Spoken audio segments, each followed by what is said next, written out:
왜? 아, 여러분은 이거 처음이구나. 이렇게 하는 거 처음이군요.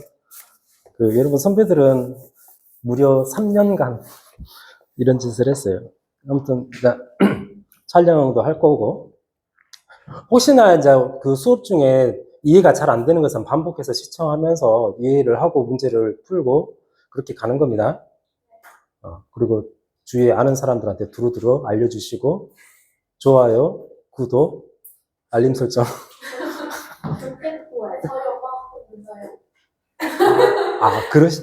그 좋아요가 그건가? 참 감사합니다. 자, 봅시다. 공통수학 1, 고등학교 1학년 1학기 과정이죠. 이거를 수업을 진행하기 전에 이 차례를 먼저 봐봐. 공통수학 1이 차례가 어떻게 돼 있냐면, 보냐? 보고 있냐? 언제까지 하고 있을 거야? 차례를 보면 이렇게 써져 있잖아요. 1단원 다항식, 2단원 방정식과 부등식, 3단원 뭐야? 방정식과 부등식 해갖고 엄청 길지. 한도 끝도 없네. 3단원 뭐 경우의 수, 4단원 행렬 이렇게 있는데요.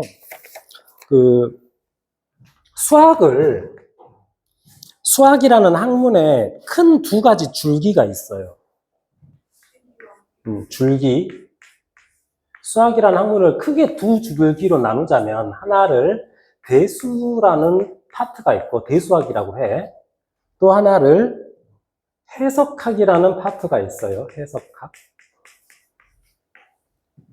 그러니까 굳이 큰 두 개의 줄기로 나누면 이렇게 두 개로 나눌 수가 있거든. 물론 더 세분화해가지고 더 다양하게 나눌 수 있기도 한데, 대수라는 것은 뭐냐면은 쉽게 생각하면 우리가 막 어떤 수 가지고 막 계산도 많이 하고 뭐 다항식 같은 것도 공부하고 했잖아. 그러니까 어떤 수들의 집합에 대한 성질을 연구하는 것을 대수라고 해. 근데 뭐든지 그런 것을 연구를 하냐? 대수의 원래 목적은 뭐냐면 방정식 풀이법을 만들려고 하는 거였어. 역사적으로. 가장 기본적인 뭐 1차 방정식부터 해서 2차 방정식, 3차 방정식, 뭐 별의별 방정식이 다 있는데, 그런 방정식 풀이하는 방법을 만들고 싶은 거야. 그러려면 수들을 알아야 돼. 유리수에는 어떤 성질이 있고 실수에는 어떤 성질이 있고 이 수들의 특징을 알아야 돼. 그래서 그런 것들을 주로 연구하는 것을 대수학이라고 해요. 근데 또 수학은 또 그것만 있는 건 아니거든. 우리가 그래프도 많이 그리잖아요. 1차 함수 그래프 직선 그리고 2차 함수도 했잖아요. 곡선 이렇게 그려지잖아.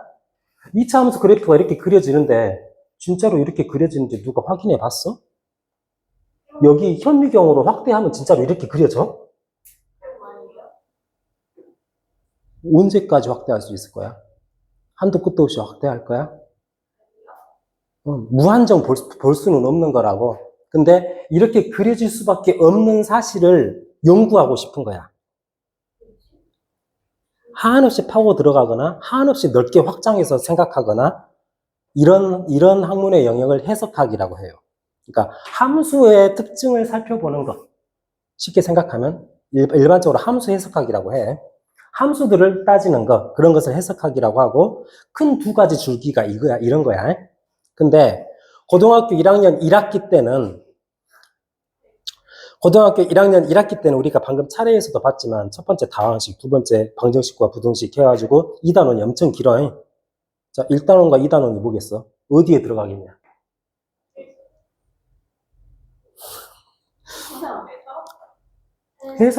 해석학은 함수 그래프 따지는 거라니?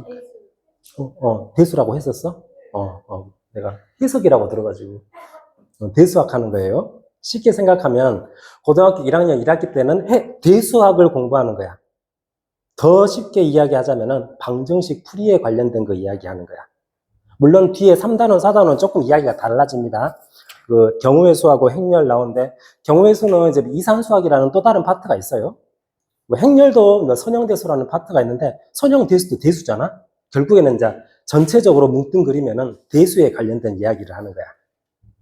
두 줄기 중에서 1학년 1학기 때 첫 번째 줄기 대수학을 공부를 하고 공통수학 하에서는 이걸 공부할 겁니다. 그래서 고등학교 1학년 때 크게 두 가지 줄기의 이야기를 다 공부를 해. 그 다음에 진짜 수학은 2학년부터 시작을 하는 거야. 그러니까 이런 것들에 대한 전반적인 이해가 있어야 진짜 수학 공부를 하는 거거든요. 그러니까 고등학교 1학년 과정까지는 물론 이것도 어렵죠. 쉽진 않은데 진짜 수학이라고 보기엔 좀 그렇고 이제 약간 준비 단계, 수학을 하기 위한 준비 단계라고 생각을 하면 됩니다. 뭔지 알겠죠? 첫 번째 단원 다항식 할 거야.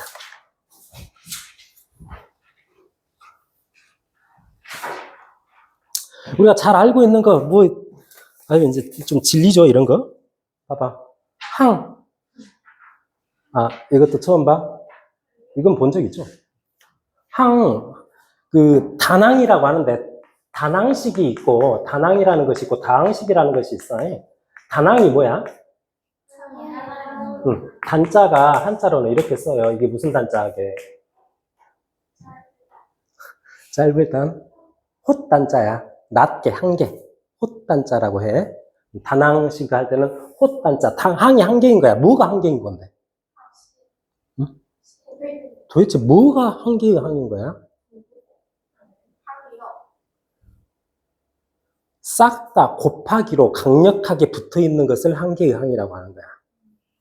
A, B의 제곱, X의 3제곱. A 곱하기 B 곱하기 B 곱하기 X 곱하기 X 곱하기 X 다 곱하기잖아. 곱하기 연산은 굉장히 강력한 본드 같은 거예요. 그래서 이것들은 곱하기로 연결되어 있는 것은 딱 붙어 있는 거야. 그래서 이게 한 개인 거야. 무슨 뜻인지 알겠어요? 다항식은 그럼 뭐야? 다자는 당연히 많을 다자야. 항이 여러 개 있다는 얘기야. 단항이 여러 개 있다는 뜻이야. 단항이라는 것은 이런 거거든? 이런 것이 여러 개 있어. 뭐 A제곱, B, Y의 제곱, 뭐 다른 것도 있고, 이 여러 개가 어떻게 연결되어 있냐? 느슨한 연산 더하기로 연결되어 있는 것을 다항식이라고 해. 크게 연산은 만들기 나름이지만, 연산은 두 개밖에 없어요. 더하기 아니면 곱하기요. 빼기는 더하기의 일종이고, 나누기는 곱하기의 일종이야. 잘 알고 있잖아. 그래서 원래 이항 연산밖에 없는 거예요. 그러니까 더하기하고 곱하기밖에 없는데 곱하기로만 연결되어 있는 항을 단항이라고 하고 이런 단항들을 더하기라는 느슨한 연산으로 굉장히 얘는 느슨한 거야. 더하기는 느슨하게 딱 놓여져 있는 거야. 놓여져 있는 거. 그런 상태로 있는 것을 다항식이라고 해. 무슨 말인지 알겠죠? 이럴 때 이 한 개의 단항들을 그냥 항이라고 하는 거예요. 그렇지? 근데 항에는 문자가 있을 수도 있고 문자가 없고 숫자만 있을 수도 있어. 이렇게 숫자만 있는 항을 상수항이라고 하고 다 알고 있죠? 개수가 뭐야? 개수. 3x의 제곱 이게 항이 한 개잖아요. 그러니까 이 문자에 대응하는 숫자 이것을 개수라고 하죠. x제곱항의 개수라고 말을 하잖아요. 그러니까 개수하고 상수를 우리는 지금은 구분을 짓지만 사실은 개수나 상수나 나중에 그 높은 수학으로 가버리면 그다지 구분하지 않습니다. 다 상수라고 해버려. 아무튼 뭐 그래요. 차수. 자, 이 항은 x에 관해서 몇 차 항이야? 항상 그 주어가 필요해. 그러니까 문자가 여러 개 있을 때는 도대체 무엇에 관해서 생각을 할 것이냐? x에 관해서는 몇 차 항이야? 3차. 이런 것을 차수라고 해. B에 관해서는 몇 차야? 2차. A에 관해서는 1차 항인 거야. 그러니까 만약에 A에 관해서 이야기하고 싶으면은 A에 대해서는 1차 항이니까 문자를 A만 문자라고 생각하는 거야. 나머지 B제곱, X3제곱은 A 입장에서는 숫자에 불과한 거예요. 개수에 불과한 거야. 그러니까 A 관점에서만 바라보면 그런 식으로 생각하는 겁니다. 동류항이라는 개념이 있어. 만약에 여기 다항식 중에 뭐 이런 것이 있다고 합시다. 얘가 있고 플러스 4AB의 제곱 X 3제곱 이런 것이 있으면 얘하고 얘는 어때? 얘하고 얘는 개수만 다르고 다른 건 다 똑같지. A도 1차, B는 2차, X는 3차 이런 식으로 이렇게 개수만 다르고 모든 문자에 대해서 차수가 다 똑같은 항을 같은 종류라고 해가지고 동류항이라고 해. 동류항끼리는 계산이 엄청 쉬워. 덧셈 계산이 쉬워. 여기는 지금 1이 생략돼 있잖아요. 이것 더하기 이거 하면 어떻게 돼? 5AB의 제곱, X 3제곱 그렇게 계산돼 버린다고. 동류항끼리는 개수끼리만 계산하면 돼. 잘 알고 있듯이. 그런 말이에요. 근데 이런 수많은 다항식들이 막 주구장창 랜덤하게 써져 있으면 그냥 가만히 놔둬갖고는 알아보기가 힘들어. 그래서 좀 잘 예쁘게 순서대로 정리를 해야 된단 말이지. 정리를 하는 방법이 두 가지가 있어요. 하나는 어떤 문자에 대해서 내림차순으로 정리하는 방법이 있고, 반대로 오름차순으로 정리하는 방법이 있어. 만약에 다른 예를 들겠습니다. 여기 있지?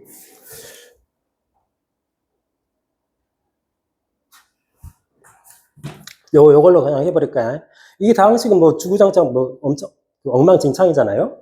알아보기가 조금 불편하니까, 보이냐, 이거? 알아보기가 불편하니까 문자 하나를 선택하자. 만약에 x에 대해서 내린 차순으로 정리를 하려면은 x에 대해서 가장 높은 차수를 먼저 생각하는 거야. 제일 높은 차수가 몇 차예요? 3x의 제곱 2차잖아요. 그러니까 x에 대해서 2차항, 그 다음에는 x에 대해서 1차항, 그 다음은 x에 대해서 0차항. 0차항이 뭐냐면은 상수항인 거야. x에 대해서는 상수항인 거야. 그러면은 맨 앞에 3x 제곱 나오고, 그 다음에는 x에 대해서 1차항이어야 돼. 근데 여기에는 x에 대해서 1차항이 여기도 있고, 여기도 있잖아. x 입장에서는 이거 두 개는 동류항인 거야. 그러니까 이거 두 개를 x로 묶어버리면 어떻게 되겠어?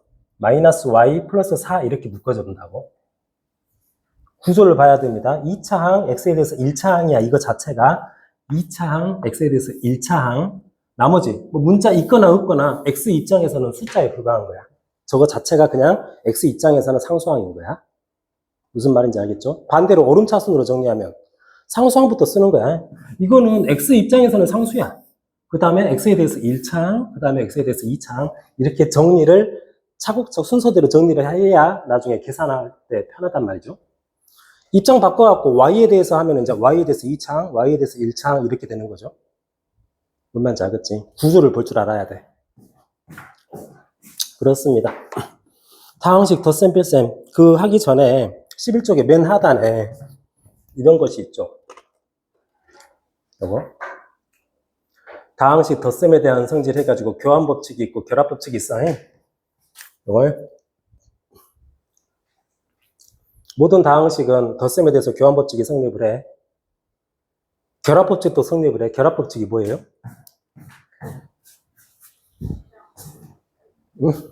결합법칙이 뭐야? 3 더하기 2 더하기 5를 계산하고 싶어. 3하고 2하고 먼저 더한 다음에 나중에 5를 더하건 2하고 5하고 먼저 더한 다음에 나중에 3을 더하건 똑같잖아요? 이렇게 자리를 바꾸는 것이 아니고 이쪽 먼저 이렇게 결합해서 하는 것을 결합법칙이라고 해. 자리를 바꿔버리면 안 돼. 자리를 바꿔버리면 그게 이제 교환법칙으로 가는 거야. 우리한테 아주 익숙한 건데 덧셈에 대해서는 당연히 교환법칙 성립하잖아요. 이 뻔한 소리를 왜 써놨을까, 규리야? 물론 중요하기는 해. 근데 너무 뻔하잖아.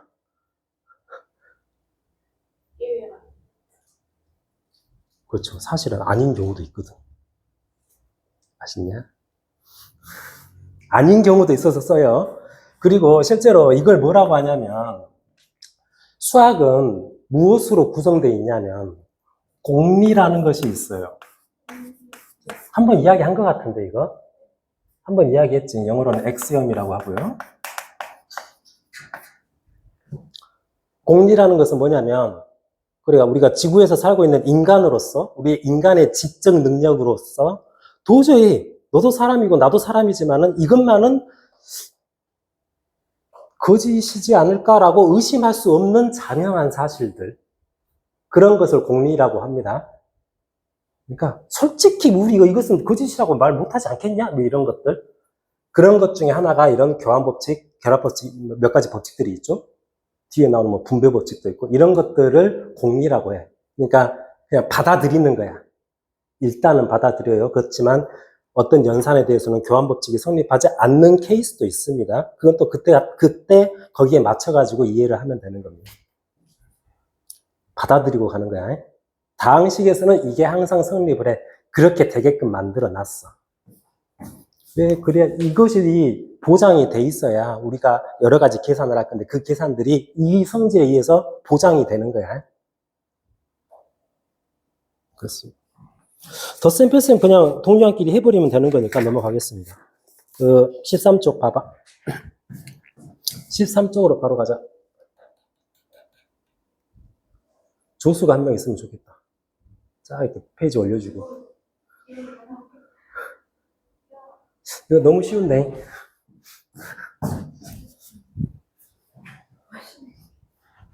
세 다항식이 있어. A라는 다항식이 이렇게 써져 있고, B 이렇게 있고, C 이렇게 있어. 이거 계산하래? 어떻게 할까요? 이건 그냥 하면 되겠지. 먼저 여기 가로부터 해볼까? 2B, 요거 2배 하면 돼. 2B 하면은 B에다가 2배를 한 거니까 이 모든 것에다가 다 2배를 해야겠죠? 그러면 불러봐 어떻게 돼? 4x의 3제곱 마이너스 2xy 제곱 마이너스 2x제곱 y잖아요? 거기에서 c를 뺄 거야. c를 뺀다라는 것은 c에다가 마이너스 2를 곱해가지고 더해버리면 될 거 아니야? 마이너스 c를 밑에다 씁시다. 마이너스 c를 쓰면 마이너스 2를 곱하면 마이너스 2x의 3제곱 여기는 뭐 마이너스 y의 3제곱 이렇게 되나요? 이거 두 개 더하는 거야 이거는. 자, 더하면 어떻게 돼? 동량끼리 계산할 수가 있지. 계산해버리면 어떻게 되지? 더하는 거야 지금. 더하니까 2x의 3제곱 얘는 짝이 없어. 얘도 짝이 없고 얘도 짝이 없어. 이렇게 여기까지가 이거예요. 그런데 거기에다가 마이너스 2를 곱해야 되잖아요. 여기다가 또 마이너스 2를 곱해. 그래야 여기까지가 연산이 되는 거니까 마이너스 2x의 3제곱 플러스 2xy제곱 플러스 2x제곱 y 플러스 y 3제곱 여기까지 됐어. 이거랑 a랑 또 더해야죠. 자, 동량끼리 해봅시다. 얘랑 동량 뭐야? 요놈이네. 얘랑 더하면 어떻게 되죠? 마이너스 x의 3제곱 되고 이거 동량이 있어? 여기 있지. 마이너스 2y의 3제곱하고 얘랑 더하면 마이너스 y의 3제곱을 또 얘하고 동량이 있어? 요거지. 얘랑 더하면 3x제곱 y 그리고 나머지 거 얘는 짝이 없으니까 그냥 놔두는 거야. 2xy죠. 결과가 이렇게 되겠다고요? 이렇게 하면 됩니다. 뭐 2번도 하면 되고요. 루즈 하니까 이건 여러분이 하십시오. 내가 풀어주는 것은 지루하잖아요. 그지? 넘어갑시다. 14쪽.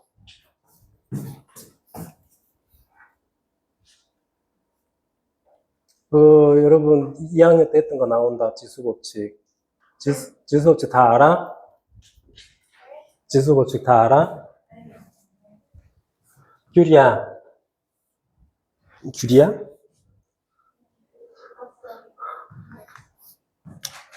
지수법칙이라는 것은 이런 거야. 이런 거.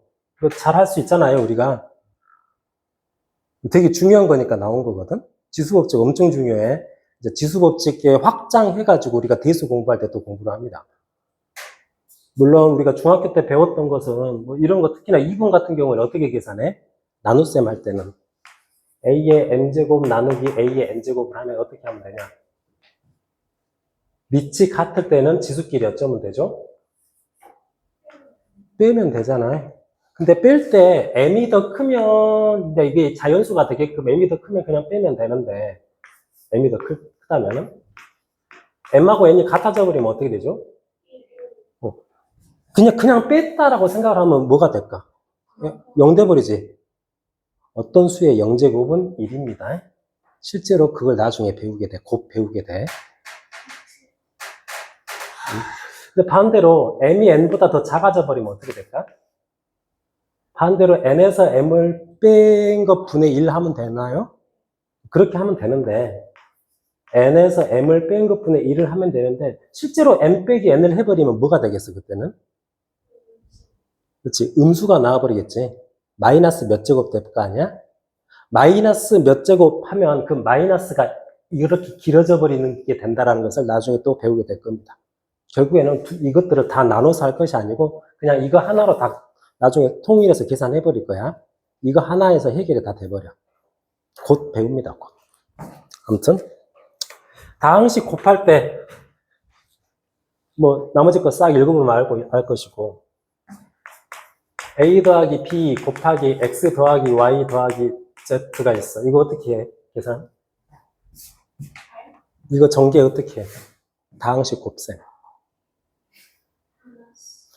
하나씩 다 하는 거야. ax, ay, az 더하기 bx, by, bz 다 하나씩 하면 돼. 항이 몇 개 나오냐? 6개 나오네? 그러면 앞에 있는 거 항의 개수, 여기에 항의 개수 2개를 곱하면 전체 항의 개수가 나오겠네? 그렇겠죠? 다항식 연산은 일단 기본 이건데요. 그 나중에 또 이야기를 하겠지만 이것도 한번 생각을 할 수 있어요. a 더하기 b 곱하기 x 더하기 y 곱하기 a 더하기 b가 있다고 합시다. 이걸 어떻게 해야 될까?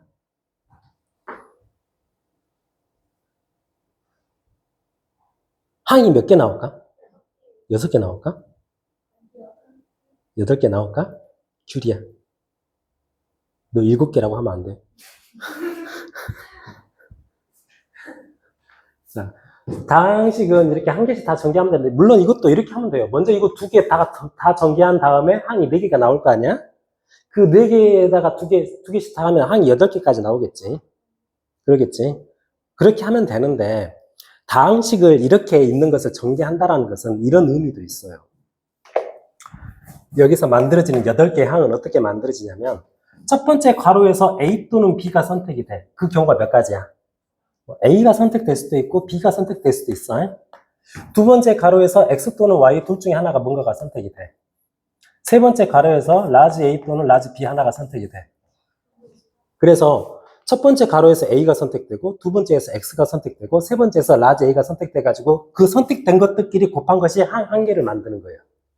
그러니까 이걸 쭉 전개하면 이런 것이 나와. A, X, A. 그러면 다른 경우도 있을 거 아니야? 첫 번째에서 A가 선택되고 두 번째에서 Y가 선택되고 세 번째에서 B가 선택되면 A, Y, B라는 항도 만들어진단 말이죠. 어떻게 전개하는 건지 알겠어? 전개라는 것이 이런 거야. 그러니까 각각의 괄호에서 선택되는 것들끼리 곱한 것이 한 개의 항을 구성하게 된단 말이죠. 이런 관점에서 바라볼 줄도 알아야 돼. 다항식을 전개한다라는 것은. 그것도 곧 나옵니다.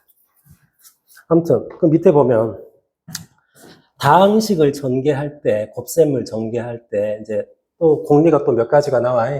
곱셈에 대해서 교환법칙 성립해요. 이것도 좀 당연하지. 3 곱하기 2하고 2 곱하기 3은 같잖아. 근데 그렇게 당연하진 않지. 곱셈에 대해서 교환법칙이 성립하지 않는 것이 하나 있어. 뭐게?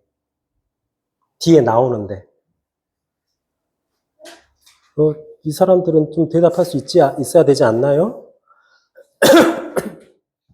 다항식에서는 그러니까 A도 다항식이고 B도 다항식일 때는 A 곱하기 B나 B 곱하기 A나 그렇지. 행렬은 교환 곱셈에 대해서 교환법칙이 성립하지 않아요. 혹시 행렬 안 배워본 사람은 잘 모르겠지만은 행렬은 A 행렬 곱하기 B하고 B 행렬 곱하기 A하고 결과가 다릅니다. 특이한 상황이야. 곱셈에 대해서 교환법칙이 성립하는 것은 원래는 약간 특이한 거야. 다항식이니까 성립하는 거야. 우리한테는 익숙하지만. 어쨌건 곱하기에 대해서도 결합법칙 성립해. 결합법칙은 자리를 바꾸는 것이 아니고 이렇게 딱딱딱 있으면은 얘 먼저 그 다음에 얘 곱하고 아니면 얘 먼저 그 다음에 이쪽에서 얘를 곱하고 이렇게 하는 것을 결합법칙이라고 한다고 하는 거야. 덧셈에 대해서도 그렇고 곱셈에 대해서도 그렇고 교환 결합법칙이 다 성립을 하는데 세 번째 나오는 거. 분배법칙은 뭘까요? 이 교환 결합법칙은 곱셈에 대한 이야기야. 곱셈에 대해서 교환법칙이 성립하고 곱셈에 대해서 결합법칙이 성립하는 거야. 여기에는 뭐가 나와? 곱셈도 나오지만 덧셈도 나오잖아. 분배법칙은 덧셈과 곱셈 두 연산이 섞여 있을 때 사용하는 거라고. 두 연산이 섞여 있을 때 당연히 분배하는 거잖아요. 우리가 잘 알고 있잖아. AB 더하기 AC 이렇게 하잖아요. 이게 그냥 뭐 별것이 아닌 것이 아니라 세상에 연산은 2개밖에 없는데 그 두 연산에 대한 이야기야. 곱하기 연산과 더하기 연산에 대한 이야기. 아주 중요한 거예요. 분배법칙 당연히 성립합니다. 잘 알고 있는 거잖아요. 이렇게 써져 있는 것을 A로 묶어가지고 이렇게 바꿔버릴 수도 있지. 이것도 일종의 분배 법칙인데 반대로 이렇게 돌리는 것을 뭐라고 해? 이렇게 돼 있는 것을 이렇게 하는 것을 뭐라고 해? 어? 아, 이렇게 있는 것을 이렇게 가는 것을 전개한다라고 하고 이게 이렇게 가는 걸 뭐라고 해? 그렇지, 이게 인수분해죠. 곱셈 그 전개하는 것이나 인수분해나 결국에는 분배 법칙에서 나오는 거라고. 그런 이야기예요. 연습해 봅시다, 연습. 그 필수예제 3번 보자. 오늘 곱셈 공식까지 해버릴 작정이야.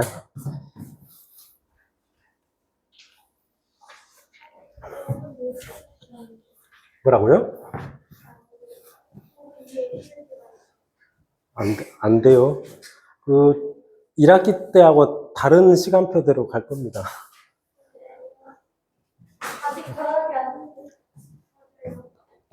방학한 거나 다름없어. 자, 이거 다 전개하면 항 몇 개 나오겠냐? 그냥 그 순수하게 그냥 나오는 항의 개수만 세면 16개 나오겠죠. 물론 거기에서 동류항 계산을 하면 항의 개수는 더 줄어들 거야. 동류항끼리 계산해버리면. 아무튼 이걸 전개하는 것에서 x3제곱 항의 개수를 구하래요. 다 전개해야 될까? 뭐 어떻게 해야 될까? 3제곱 항이 나올 수 있는 상황만 따지면 되겠지, 규리야. 이거 쭉 전개해가지고 x3제곱 3차 항이 나오려면 여기에서 뭐가 선택되고 여기서 뭐가 선택돼가지고 곱하면 3차 항이 나오겠냐. 가장 간단하게 0차, 상수항이 0차야. 여기서 0차 항 선택되고 여기서 3차 항 선택돼가지고 곱하면 3차 항은 될 거 아니에요? 이렇게 하면 어떻게 돼? 그 개수만 쓰겠습니다. 1 곱하기 5x에 3제곱하면 개수가 5가 나오겠죠? 또 여기서 1차, 여기서 2차가 선택돼가지고 곱하면 될 것 아니야? 이렇게 곱하면 개수가 어떻게 돼? 12가 나오겠죠? 자, 반대로 여기서 2차, 여기서 1차가 선택돼가지고 곱하면 개수가 4가 될 것이고 여기서 3차 상수항 곱하면 자, 이 숫자들을 어쩌면 되겠어? 더해야죠. 어차피 다 동류항이니까. 무슨 뜻인지 알겠어요? 이렇게 하면 됩니다. 다 할 것이 아니라. 그 다음 상수항을 포함한 모든 항의 개수들의 총합을 구하래. 어떡하지? 이거? 어떡할까? 저 문제를 다시 써야 되겠다, 이거는. 문제가 무슨 말인지 알겠어?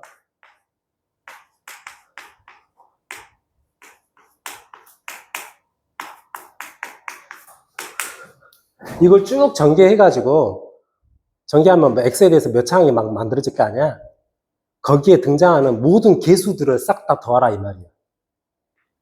어떻게 해야 될까? 응? 그냥 앞에 거를 어쩌자고요? 다 전개할까? 그냥 속 편하게 다 전개해버릴까?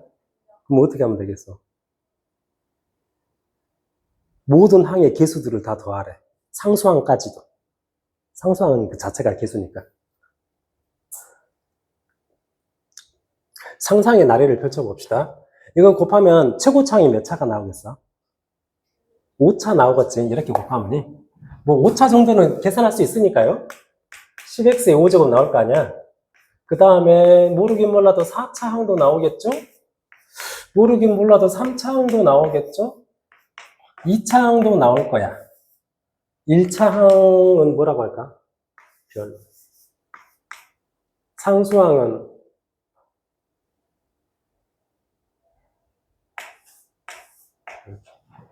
자 10, 네모, 세모, 동글뱅이, 별, 하트를 다 더하고 싶은 거야. 어떻게 하면 좋을까? 우리가 그 저번에도 한번 이야기한 것 같은데 이걸 싹 다 전개해갖고 이렇게 됐는데 여기에 등장하는 x하고 여기에 등장하는 x가 같아 달라? 어차피 똑같은 놈들이야. 그러니까 여기에 x에다가 2를 대입한다라는 얘기는 여기 x에다가 2를 대입한 거랑 똑같단 말이죠. x에 대한 항등식이라고. 항등식. 그러니까 여기 등장하는 이 숫자들의 합을 구하고 싶으면은 x의 5제곱이 있고 x의 4제곱이 있는데 이런 것들이 무의미해져 버리면 참 좋겠다고. 무의미해지려면 x가 1이면 되죠. 1의 5제곱은 어차피 1이고 거기다가 10을 곱하면 10이 돼버릴 거니까. 무슨 뜻인지 알겠어요? 뭐 한쪽에다만 x에다가 2를 대입하면 안 돼. 항등식이니까 모든 x에다가 다 2를 대입하면 돼. 그러면 실제로 x에다가 다 2를 대입해버리면 2를 다 대입해버리면 좌변 다 계산한 값하고 이쪽 계산한 값이 똑같아져 버리겠지. 그럼 이쪽은 x에다 1 집어넣고 계산해보자. 그럼 어떻게 돼요? 2 빼기 1 더하기 3 곱하기 5 빼기 2 더하기 1 더하기 1. 이거 계산해버리면 저것들 계산한 거랑 똑같아져 본다고. 계산합시다. 얼마야? 이건 4인가요? 얘는 20이네. 이렇게 하는 거예요. 뭔 말인지 알겠어? 유리야, 알겠어? 모르겠어? 관심이 없어? 관심 가져야 돼, 이제. 곱셈 공식까지 하겠습니다. 힘들어? 이거 좀 했다고 힘들어야. 그래? 그래, 그럼. 여기까지만 할게요. 대신 숙제. 숙제. 10쪽부터 해가지고, 내가 뭐 개념원리 익히기 엄청 쉬운 문제랑, 그 확인 체크 안 풀어줬잖아요? 여러분은 여기에 등장하는 모든 문제를 다 풉니다. 16쪽에 필수 예제도 다시 푸는 거야. 오케이? 5분만 쉬었다가 이제 여러분 그 문제 푸는 시간을 갖도록 할게요. 오늘 첫 시간이니까, 첫날이니까.